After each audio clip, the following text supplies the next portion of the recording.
Hi, I'm Stephanie Sage. Welcome to the Stephanie Sage Show. Today, I have the amazing Valerie Vaughn and Kathy Deegan on today.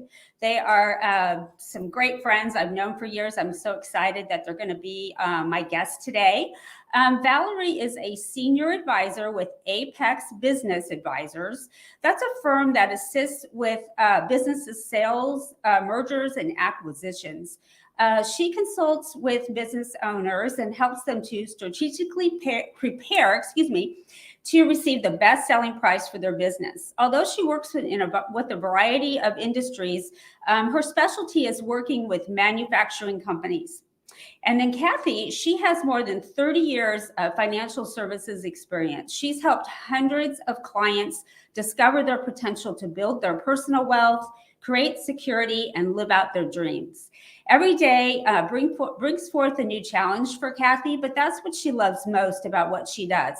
She loves coaching her clients and helping them overcome obstacles.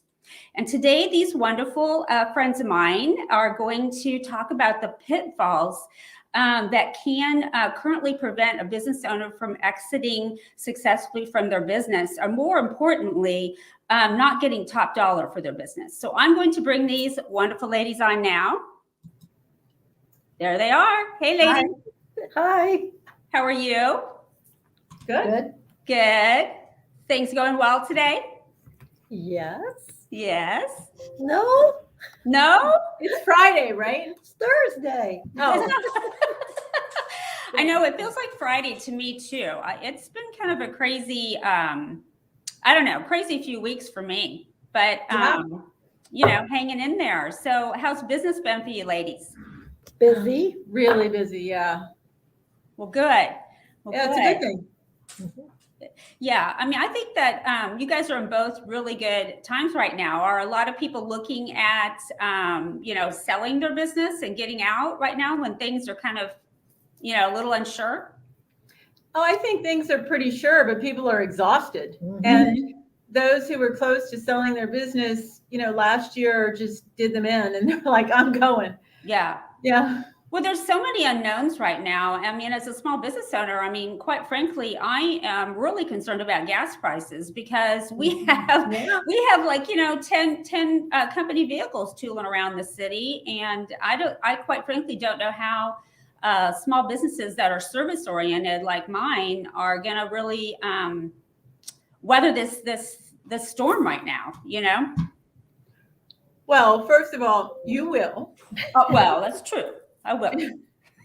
And if it wasn't this challenge, it would be something else. Yeah. You know me, I'm always up for a challenge, but yeah, and you're gonna turn that challenge into dust. Yeah. But so a lot of business owners are kind of growing weary. I think along with the whole labor challenge right now, I've heard from other people saying that a lot of business owners are just like, I'm done. Like, it's just so much work just to staff your company. Yeah, I have a business that I've listed about a month ago, 2 owners, and I've been talking to them for a couple of years and they weren't quite ready to sell. So one of them calls me and says, we're ready. And I'm like, okay, why now? You weren't ready for a couple of years. And he said it was just, they were really tired of the labor pool. Mm-hmm. The people they have are great, but if anyone leaves, trying to replace them is just so hard. Mm-hmm. And, they invite people in for interviews and they invite people in to start a job and they just don't show. And you know this because it's happening with you, I'm sure. Yeah, no, we are usually placing bets, like, are they even going to show up? Because like Alan can take a call from somebody. Let's say he talks to him 10 minutes ago and they say, yeah, we'll come in at, 2:00. And they still won't show. You're like, why do you waste your time and my time? That's what we don't understand. Like, what's up with that? You just, Yeah. So we just try to have a sense of humor about it. And if somebody shows, or if they're actually on time, we're like, whoa, we just try to keep a sense of humor. Is about all you can do right now. Yeah. Yep. Mm-hmm.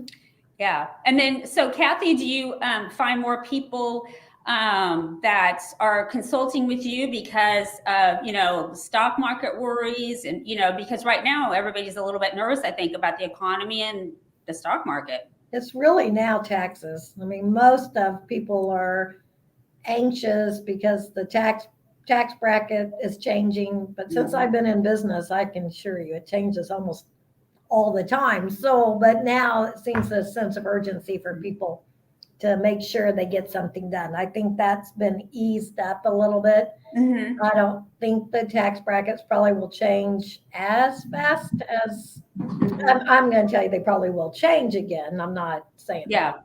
I just don't think it can all get done by the end of the year, which was the fear earlier in the year. And now there's more money available, which is weird to say, but weird. People have money now because they don't know where else to invest it because they think the stock market, which is high, so they're looking for other opportunities or like new business, other businesses to buy and other ways to invest their money other than just the stock market. Yeah, just a lot of stuff going on this last couple of years. Yeah, it's taking its toll on some people. Interest rates are so low, so that gives them another opportunity to say, I'm ready to buy something. Yeah. Because interest rates have never been this low before. And that's another use of capital that they can take advantage of. Yeah. Or even with the, the PPP loans and the idle loans of last year. And I think right now what's confusing, it's like an odd mixed bag of things that are a little out of place that just don't seem the norm. Yes. Yeah. There's definitely not, last 2 years haven't been normal. I don't even know what normal is anymore, but we keep saying that's what I mean. It's not normal. So, okay. So what was normal? But yeah. There is no normal. I guess, no normal. Yeah. And I guess that's why I started my show. I wanted to talk about truth, because right now I think everybody's got their own truth of what's going on in their world, and how they have to maneuver it, and deal with their company or their investments or their life in general, Yeah, you're probably right there. So now, how long have you guys been kind of partnering and working together then? 5 or 6 years, say maybe? 5 or 6 years. Yeah. It's a good fit from we have synergies that we can create for business owners. Yes. Kathy can guide them with the whole plan, and I can help them plan ahead for a sale and increase the value of their business. Kathy usually gets people earlier than I do, so that's a good thing. Yeah.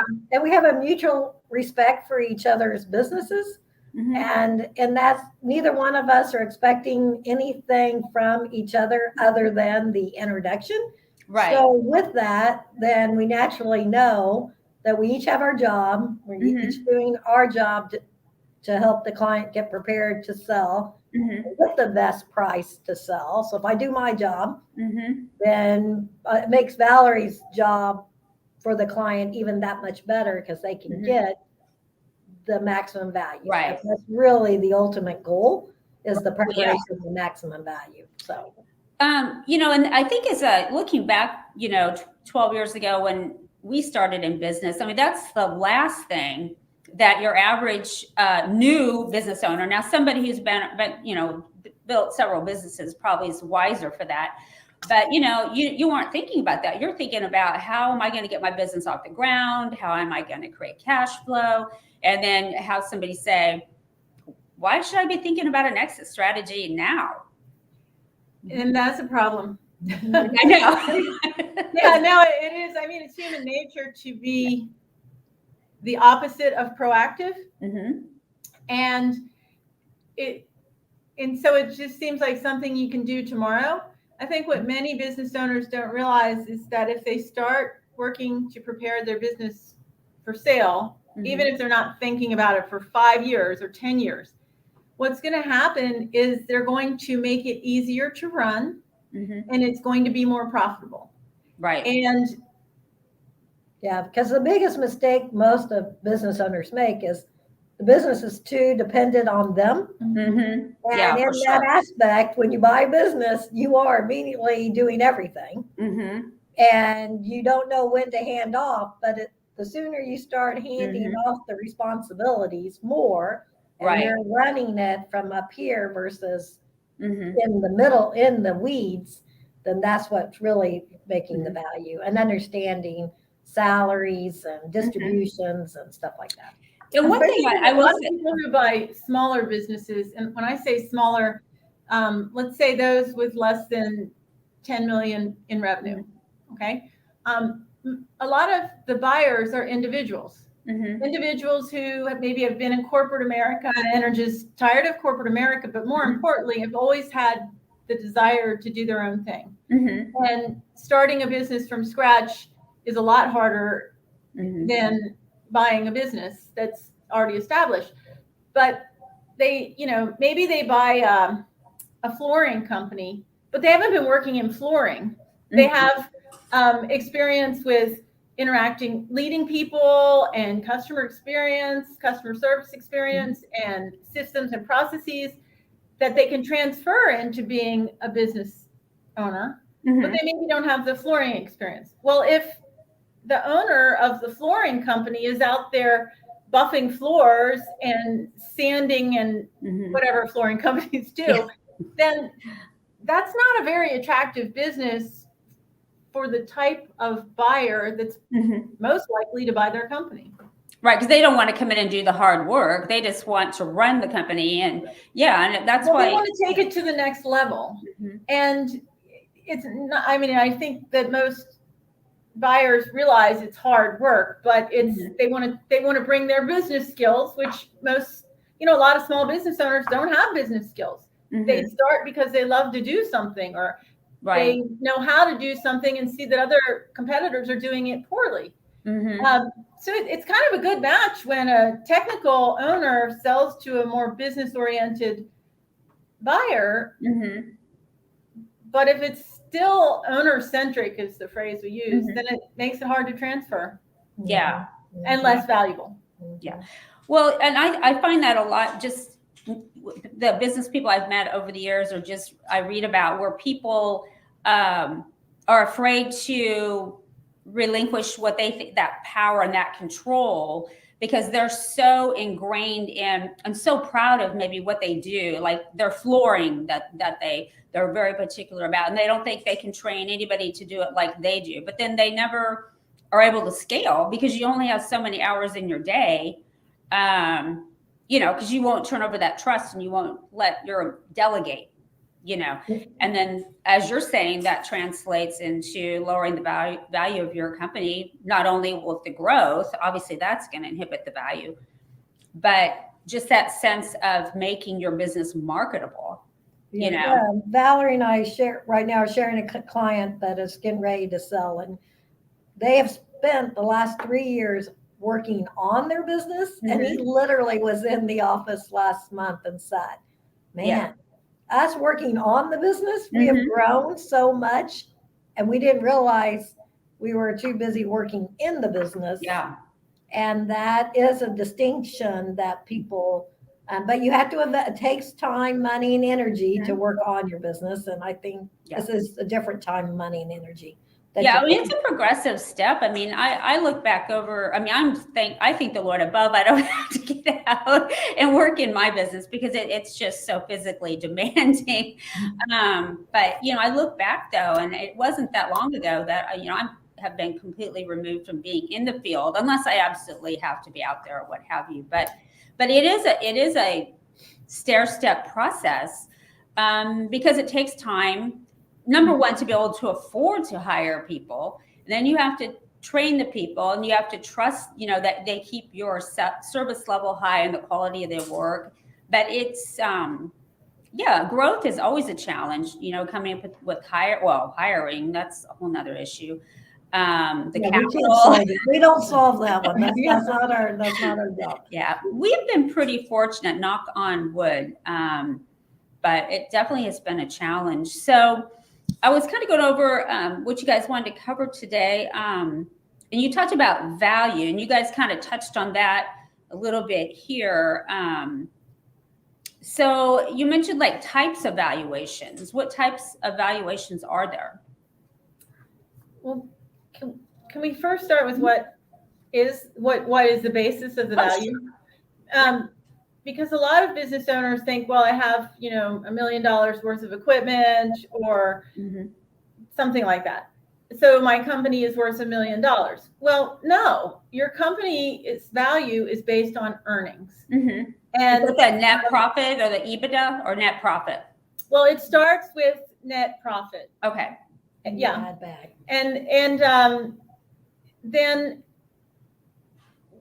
when business owners don't realize that value is based on earnings, they sometimes do things to lower their tax bill to make it look like they aren't making any money.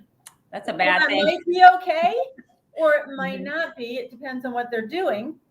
Yeah. And if they're, in short, no profit, no value. And unfortunately, many owners don't find that out until it's too late. And that's one of the reasons it's important to start ahead.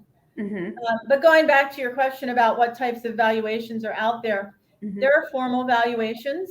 You pay someone who has been trained as a certified valuation expert, and those are typically $5,000 to, I don't know, 40. It depends on who does it for you. And generally, you don't need a valuation like that unless your business is for sale or you're getting a loan for some reason. You don't need a formal valuation unless there's something formal that's happening with it. If it's just a baseline valuation, so you can say, oh, this is what my business is worth, and if I want to sell it in 5 years, I kind of need to know. It's good to talk to a business intermediary, sometimes called a business broker, sometimes called an investment banker, and they can do an opinion of value for you.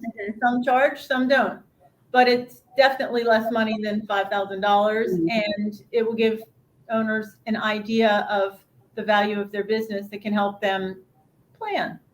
Do you commonly find owners think their business is worth way more than it really is? Do you come across that a lot? We both have combinations. I'll have clients who say, I don't have any idea what my value is. I don't even put it down on my financial statement, which always surprises me, because I'm thinking this is usually your largest asset. Baby. But I don't want the bank to really think, okay, the bank already knows something because they're looking at your tax return. So, but I am surprised how little time business owners spend on understanding the real value of their business and how to use it for retirement or for what happens to their family if they aren't here, die, or become disabled. Literally, they've been dependent on you for 30 years, and now you're going to say, I don't know how they're going to get any money. That's the education. I'm always surprised that and I know people have talked to other advisors, but they all ignore the businesses like, okay, that's something I don't do. So let's just talk about your investments. And that's what I do. So that's what surprises me often with business. Yeah.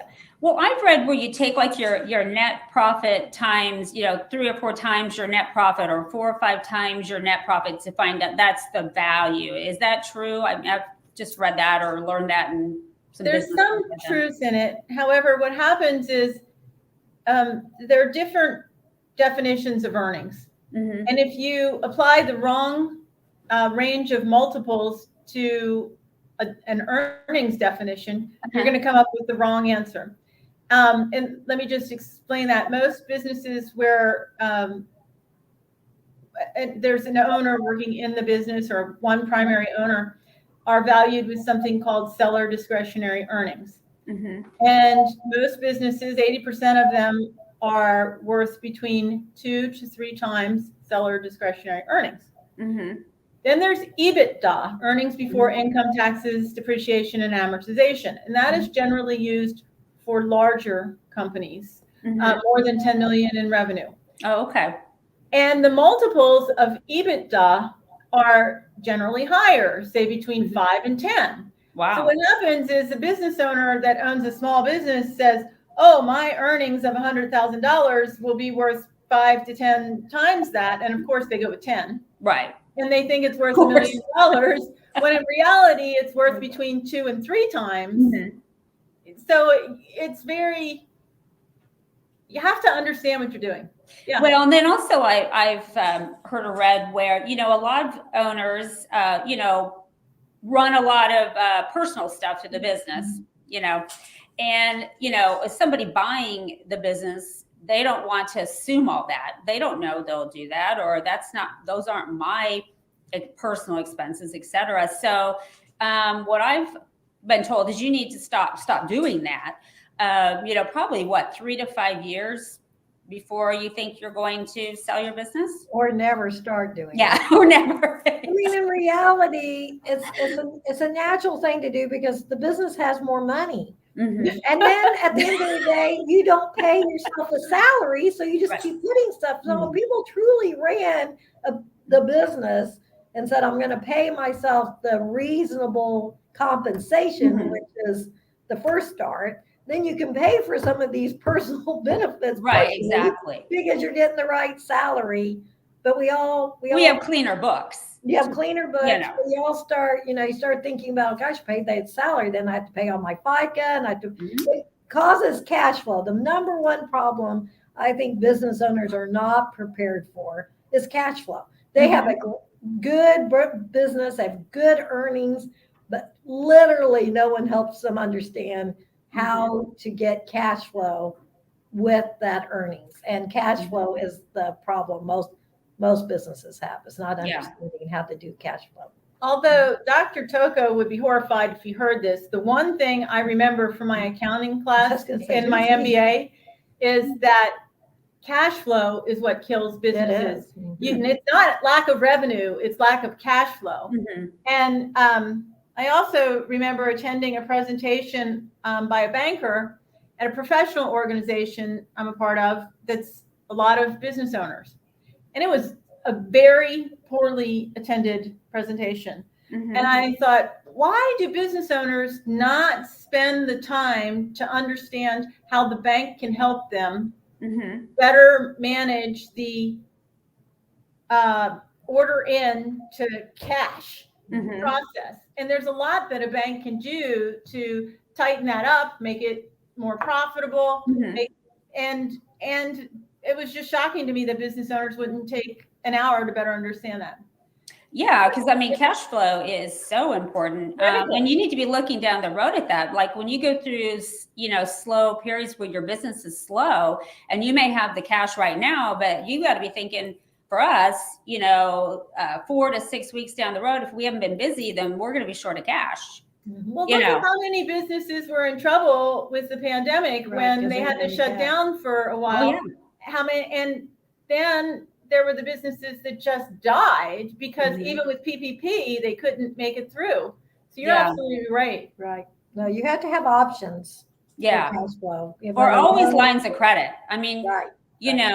That's when we're having that strong banking relationship, kind of going back to what Valerie was just saying, that and you need to communicate and be open with your banker to say, hey, you know what, we've been a little slow, we might be tight on cash, what we can do. Because I think they don't like surprises and they don't like risk. That's for darn sure. But keeping that line of communication open. But as you all know as well, that businesses need to save money just like individuals do. And that's not taught either, to have that strong financial statement to say, I've got cash, either got cash in the bank or I got cash value life insurance. I got cash somewhere. And that's what the bank wants to see, not all liabilities. So there is that you have to use both lines to have enough cash saved to be able to get to the line of credit, use the line. Banking's not like it used to be either. So there are a lot more different rules now. Yeah. Or, people don't realize who don't run businesses is just that you're responsible, just making payroll every week or every other week, and that people are depending on you. And then number two, you got to keep them busy because you don't want to lose your people. I mean, there's just a lot of other things that go into, like maybe I just won't get a paycheck this week. I mean, sometimes owners have to make those choices, but then you have to have the reserves to do that yourself. I mean, I don't think a lot of times employees understand, especially with small business owners, how we can be under the gun, literally, you know. Mhm. So, Mhm. but we take that risk because we like risk, right? Yes. You start wondering why. Crazy. Calculated risk. Calculated I think. risk. Yeah. Mhm. I think. Yeah. I mean, I think that's why I love the game of business. I do love it, but you do have to kind of achieve some nerves of steel a little bit. Like you can't let it get to you, and that you've just always got to be thinking outside the box, or keeping that faith that you've made it this far, and you just have to stay the course. And it's not, I don't think a lot of people have that. It's hard. It can be hard at times. But like you said, but if you set yourself up just like in your personal life, in your business, and you have those reserves, you have those lines of credit, that ease that stress a lot, you know, keeps the cash flow coming in.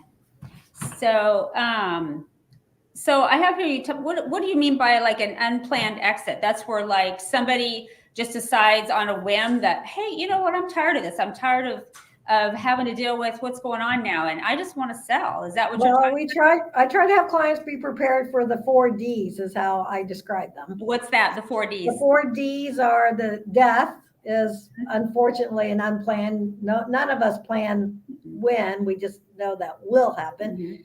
D for disability. No business owner ever thinks they're going to get sick or hurt, but if they do get sick or hurt, what happens with the business or their income?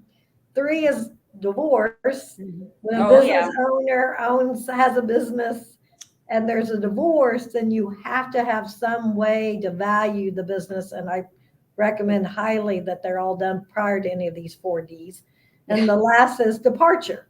And that's when you want obviously to leave. So it's trying to figure out, and I know people know this, you want to do the planning and the evaluations prior to any of those 4 items. Once one of those 4 Ds happen, it's already too late, because you're not going to get the value in reality that you should have for your family, for yourself, for departing.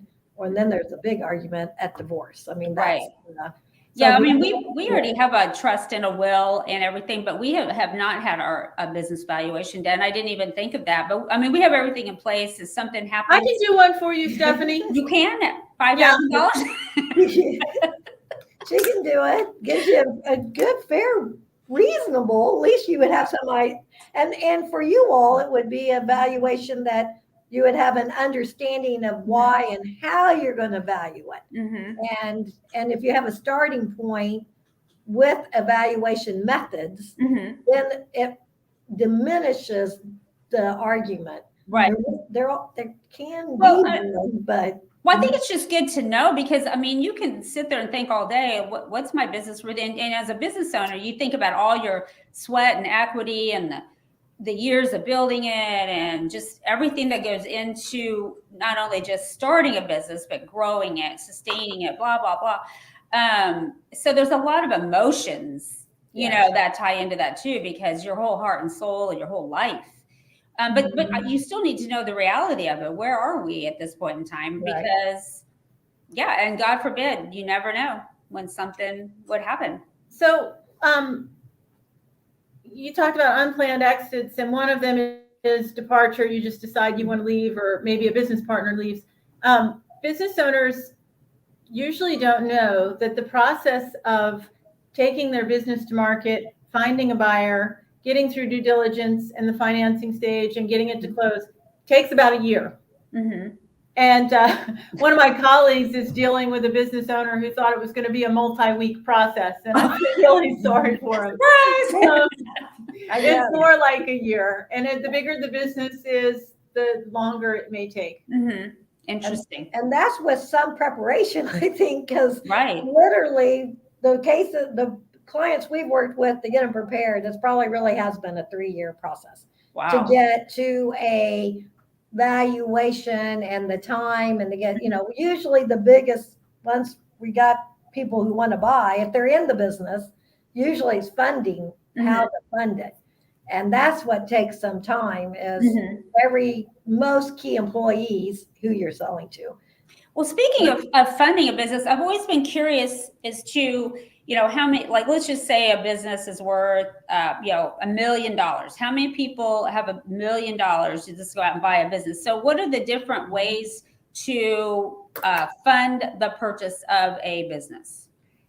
Most business acquisitions for smaller businesses are financed a loan, a bank loan, Mm-hmm. and a bank loan that is a guaranteed SBA loan. Mm-hmm. Banks are very conservative and they don't want to loan on a business transaction because if it should go bad, there's nothing to take back. Mm-hmm. This isn't something hard that you can touch and take back. So that's where the SBA comes in and does the guarantee. Mm-hmm. Business buyers, say for this $1 million business, they need at least $100,000 to leverage to get the loan for the Like $1 million. Like 20% down, perhaps. 20% down is better. Right. Yeah. Minimum 10. Okay. 20 to 25 is ideal. Uh-huh. And then when we're working together, because a lot of business owners assume, well, I can just sell to the individual and they'll do what's called an installment sell, which means they're the bank. Mm-hmm. Right. Owner is the bank. So as a financial advisor, my number one recommendation is you don't want to be the bank. Dear gosh, that's like the biggest risk. You worked all your life. Now, I mean, I understand we all love our key employees and we really want them to be successful, but you need ideally get them prepared to go to the bank. Mm-hmm. And that's what takes the time. Right. Go to the bank so they have the money in their hand, the 10, 20, or 25%. And then the business owner can sell it and walk away. Right. And that's the ideal. But that happens 50% of the time if they're willing to take the time.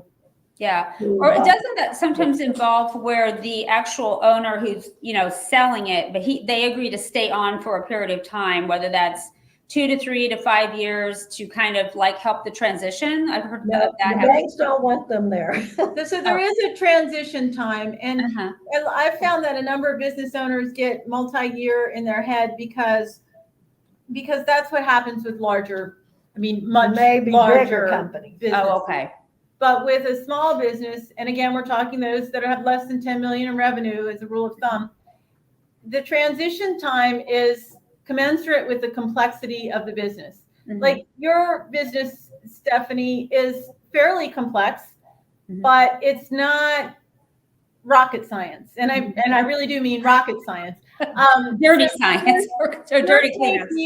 Yours might be a month to 2 months, or it's really dependent on the buyer's skill level. Mm-hmm. And then I am actually marketing a rocket science company, Mm-hmm. and that transaction, when we find the buyer, that transition is probably going to be closer to a year, because it's a rocket science company. Yeah. It's very complex. Or if it was a fast food frozen smoothie restaurant, that might be a couple of days. Yeah. Well, it's dependent on the type of business and the skill set of the buyer. And if you think about it in reality, it's like a child and a parent. Mm-hmm. At the end of the day, the parent or the owner needs to go and let the child make their mistakes. And they don't want them. I mean, everybody thinks, oh, it'll be so nice to have you around. And they really, at the end of the day, it really isn't. Because they really want to be Put you out of here. Well, they want to make their own mistakes and they want to make their own decisions. And it's like having a parent around. I don't want you to keep telling me what I'm doing wrong or right. I have my own ideas. And that's usually why the next generation or the key employees want to buy it, because they already have their own ideas that they think the old owner isn't doing. So there is this natural 10. And then the clients I've had who have sold to the big companies, they're so annoyed working for the big companies because they're not doing it the right way either. I mean, so it's just this, unfortunately, for those of us who are business owners, we need to have the reality check. It's time for us to go. I mean, and that's what's really hard. It's more of emotional. Yeah, I think it is emotional, and it's just like, are they going to, keep the same quality of service? Are they going? It's kind of like when you go to. I've heard of people like want to sell their house, but they want to put restrictions on what the new owners can do because they grew up in that house and they don't want it to change.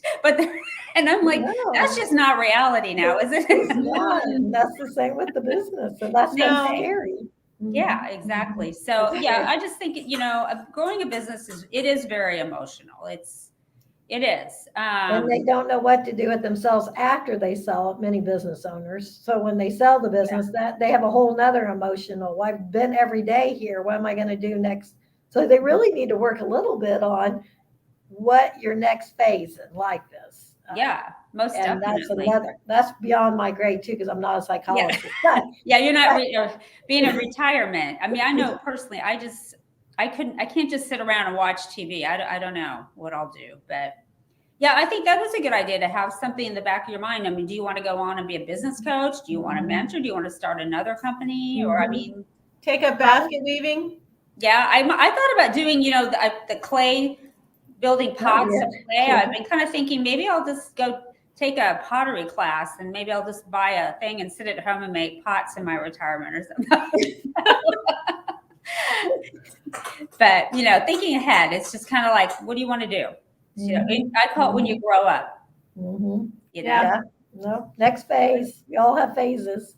Yeah, exactly. So you have here attracting buyers. So what does that entail as far as, obviously you want to make your business as attractive as possible, but what does that entail?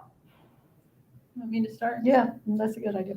Okay, so business buyers are looking to acquire the cash, the earnings of the business, and transition it from the previous owner having gotten that cash to them getting the cash, and that transition being as smooth as possible. So anything that a business owner can do to make transition from one owner to another more smooth is going to add value and make a business attractive. Well, what might those things be? Well, put systems and processes in place. What happens when an order comes in? Where does it go? Then what's the next step? And is this written down or documented, or is it all in the owner's head? Delegate. We've already talked about owner centricity. Have a team. Have a team that is hopefully cross-trained, or at least isn't doing all menial stuff and you're doing all the important stuff. Reoccurring revenue is probably one of the number one items for businesses. If somebody can come in and buy your business and know that there is so much of that business that's reoccurring. So if your revenue is $1 million and 400,000 of it is reoccurring, then at least they already know they can cover cash flow and some. So reoccurring revenue, solid reputation in the sense that name and reputation does have a value in many businesses. And if you've separated yourself from other competitors with your strong name and strong reputation, that does too have a value. Yeah. And then we've mentioned at least once during this podcast, clean books. Clean books matter. And what does clean books mean? Well, it means that the financials that represent the day-to-day business are accurate, they're easy to follow, and that they tie easily to tax returns.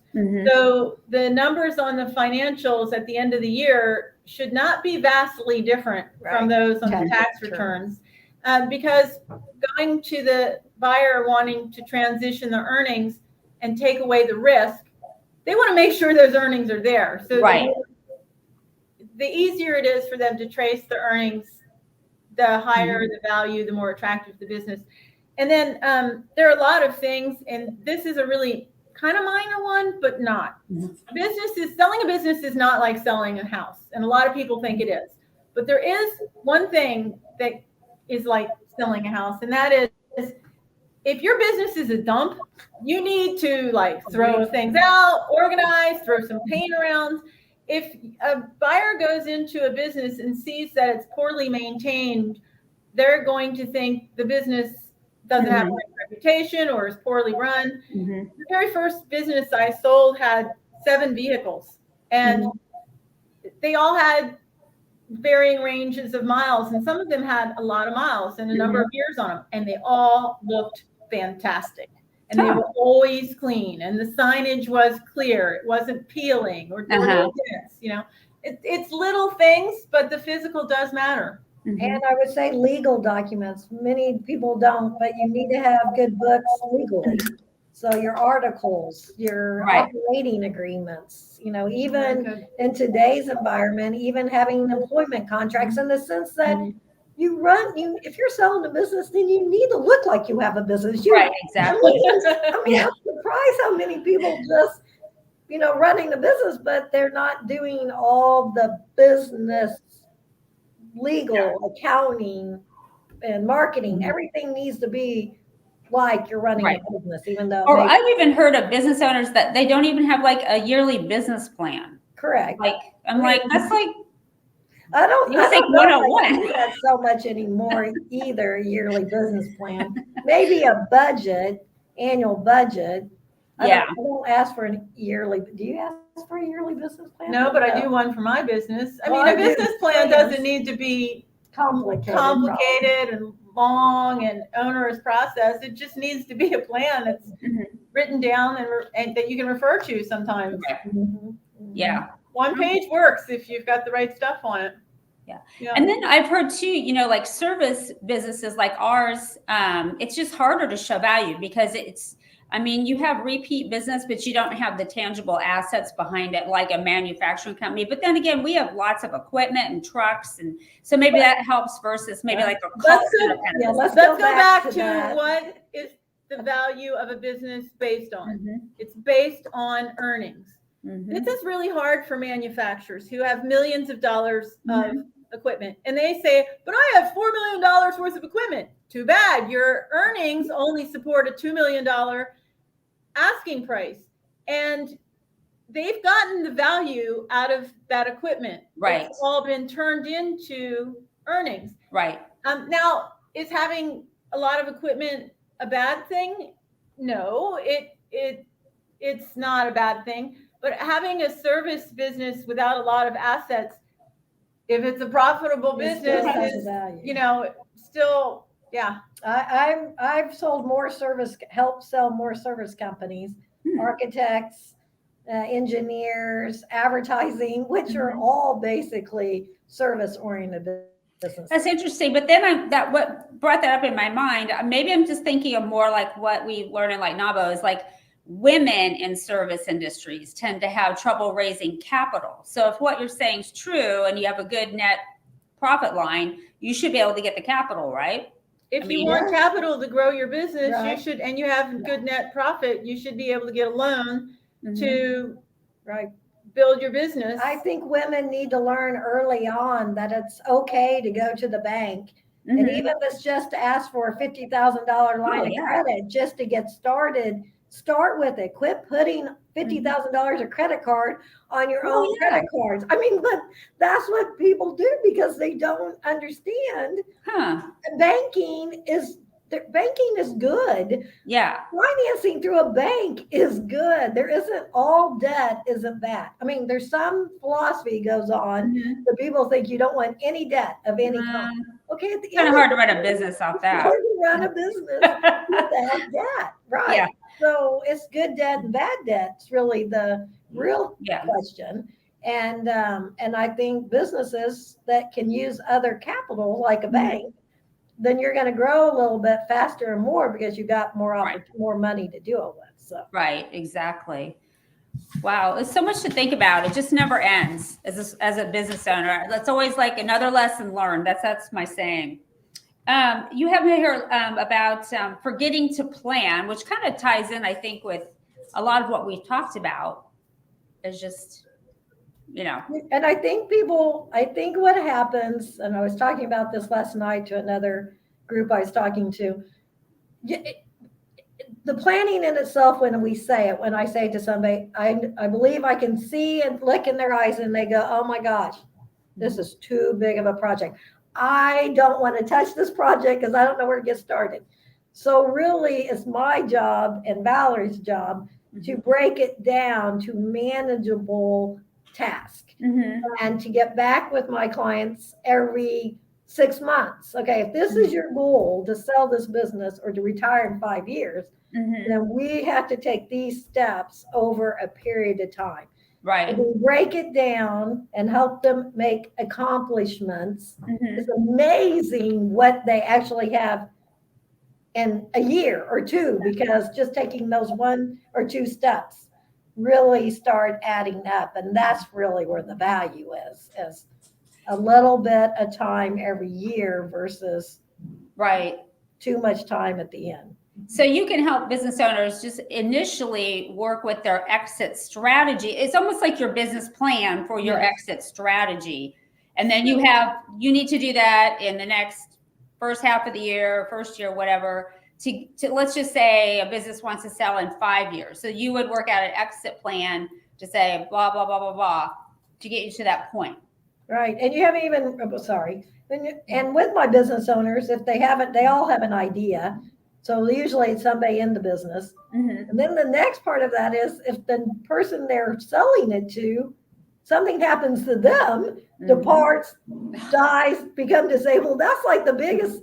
Okay, we have to first protect everything that may happen that will go wrong with the plan, so you can get out on the best side of the plan.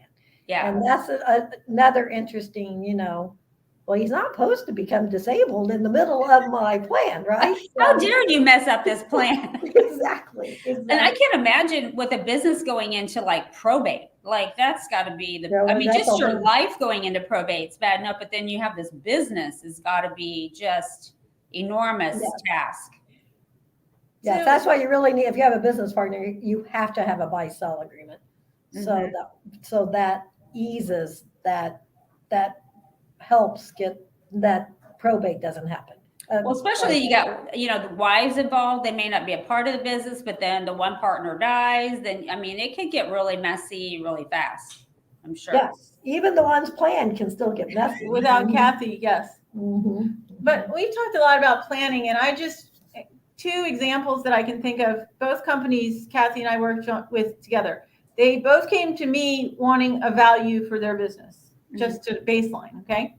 And one has already sold, and I'm pretty sure that the value doubled from around 700,000 to over 1.5.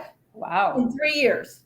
And now, did all their earnings and their revenue, did they have this huge growth? They had growth, but they didn't have huge growth. What they did was they started to know what buyers value, and they put it in place. Mm-hmm.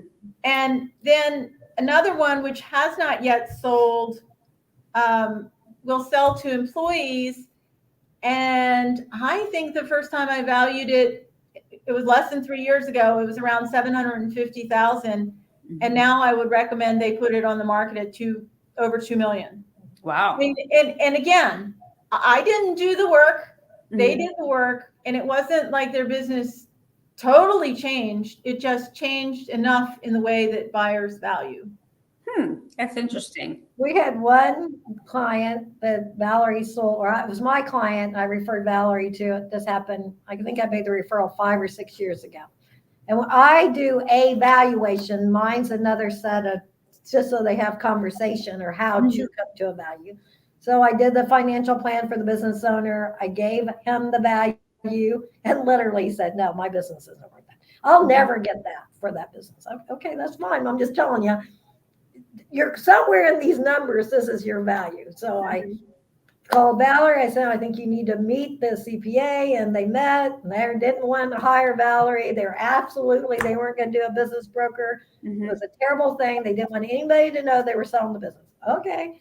But she pleasantly just kept plodding along. And literally 3 years after the introduction, maybe 3 years, she went back and they were, okay, well, you're about the best thing we got so far. That's what they literally may have said to her. And they didn't think their business could be sold. And the value we came up with was about, I think you got a little bit more than that. Wow. And I remember taking them an offer for 1.5 million.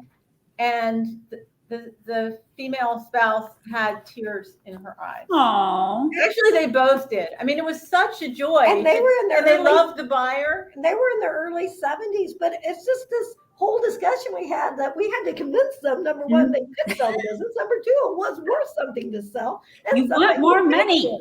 And they got the money. They got more money than they ever thought they could. That's awesome. So that we see it often. So that's the only sad thing is to get out to more people. Your business is worth more or worth something, whether it's more or not. It is of value, really. Yeah.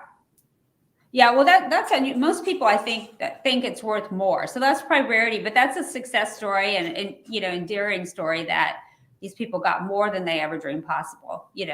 What are the odds with that? There are the business owners who don't plan at all, who end up in the office of Apex Business Advisors, and we give them a ballpark of what their business will sell for, and they don't like it because they need $4 million to retire, and their business is worth 250.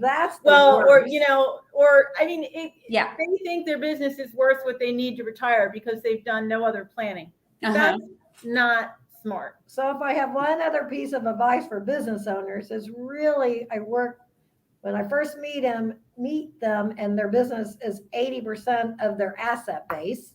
My job really is to make that business only 40 to 30% of their asset base. So when they go sell, they're not so dependent on that non-$4 million. I mean, they're not going to get it. Right. But if I do my job, then they should have 4 or 5 asset classes, retirement, cash, investments, real estate, business. The whole gamut. That puts them in the best financial position. Well, that's good to know too. Yeah. I don't think you ever want all your eggs in one basket. Yeah. But there are a lot of people do because they think that's their best return on their money. So I'm making more money here. So why don't I just keep reinvesting? Well, you won't be there forever. Well, some may be. I got a 78-year-old still there. It's probably their least liquid investment too. Well, I would say a business isn't really a liquid investment. I mean, no, it takes too long. Years. For sure. It can be sold. Yeah. Yeah. It's a lot of work. It's just, a business is just at the end of the day, a lot of work. It's, it is, but they're the most fun to work with. My business owners, I love working with business owners the most because they're so interesting and intriguing and they have so many ideas and it's keeping them like a little herd of cattle just to keep them going in one direction. But it's very rewarding. It is very rewarding with business owners. Yeah, I would say probably your average business owner has an entrepreneurial spirit, and we're all, chasing shiny objects and always have a lot of ideas. And I mean, that's what I think it takes unless you just have something you're just really good at, and that's just your hobby and you turn it into a business. But yeah, you have to have that mindset, but trying to rein that in, it probably isn't always easy on your end. Well, it does make it for it. Now, how am I going to get their attention on this? Yes. Yeah, and that's another thing too, getting their attention and getting them to stick to something and get it done. That would be frustrating. There's a lot of ADHD people a lot of attention deficit. Business owners have so many different things that pull at them, so it's keeping them focused on the 2 or 3. Well, it probably takes that because you wear so many hats, especially in the beginning. You're jumping from hiring to marketing to being out in the field and trying to do your books, and you're not an expert at them all, that's for sure. And then you have to be able to afford to hire some of that out, but that's all part of the growth process and the juggling and that gets Stephanie, you've done that. How long have you owned your business? Oh, it'll be, let's see here. It's about 11 and a half years.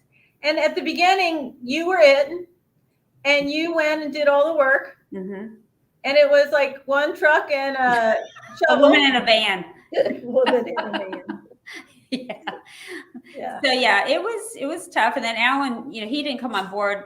He stayed at his corporate job for a couple of years. And the beginning was pretty precarious. That first 2 or 3 years was, knocking on doors, making sales calls, and then having to be out on the job and then get back out in the sales field and trying to find part-time people to help me because I couldn't afford to keep somebody full-time.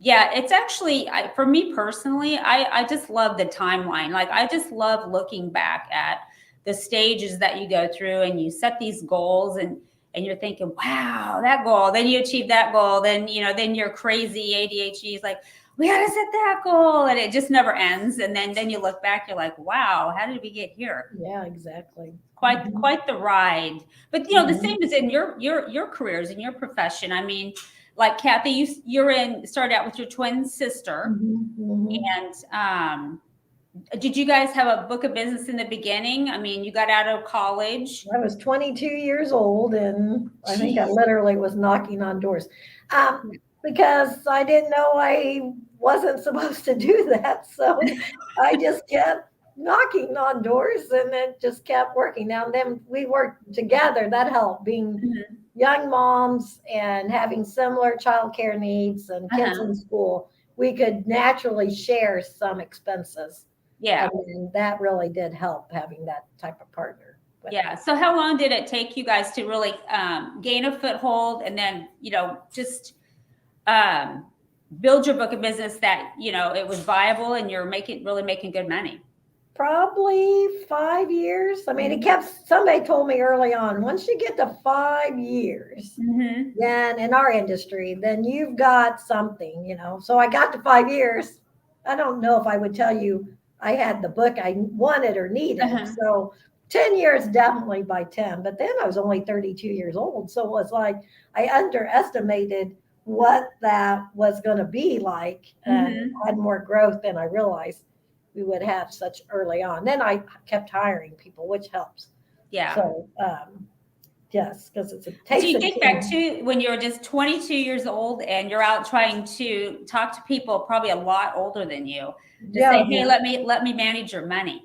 Yeah. At one point, one of my longest clients, he's been my longest client since 1988, still a client. And I tell him this often. When I first started working with him, I was just getting my hand out for the check, got a check. Yeah. And then as he was handing it to me, he looked at me and goes, how old are you? And I go, almost 30. Oh, I mean, it was like, please someone ask me how old I am. So anyway, he's laughed at me ever since then. He goes, I know, I actually gave you that and you did pretty good. And I go, yes, I did. So I know. I just love hearing the stories of how people start out and the success they've had. And then Valerie, I mean, you were in the IBM world, and what you kind of like in the science, you're a scientist. Yeah, I was in the life sciences world, but then after IBM, I worked for a couple of years with 3 actually, with small businesses, kind of transitioning to fall in love with small businesses.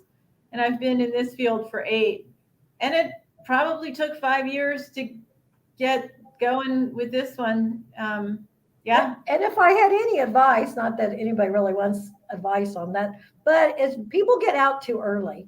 I mean, if you're in business, even though if you're struggling several years in a row, if you keep working at it and then on it, time does become your friend. I just think people don't give it enough time. To get to their success with. They throw in the towel to it. I think a lot of people don't realize not only the hard work, but the perseverance and the tenacity to keep believing in yourself or in your business or your career, what have you, that you will achieve success. I mean, for me personally, we had invested so much in the business, and the economy was just, I don't know. I just made a decision that failure just wasn't an option. That isn't to say I had failures along the way, but it's learning from those failures and not dwelling on them, learning and moving forward. And you just don't give up. And I do think time is your friend when you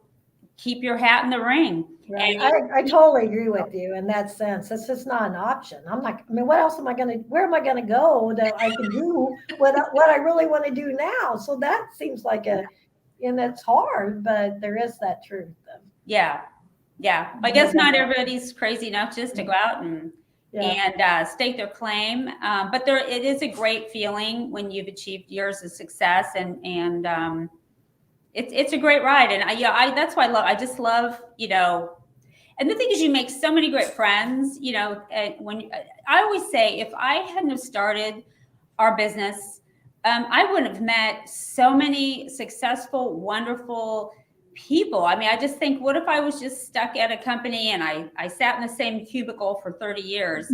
I mean, not that there's anything wrong with that, but I'm just saying I would only know those people. Like, I wouldn't be out meeting and getting exposure to so many just super fantastic, successful people. And that's, I think, what I love the most is like just meeting ladies like you and getting to know you, and we all can, talk just like at NABA, like we all have different businesses, but we all go through the same, challenges and struggles, and Yeah.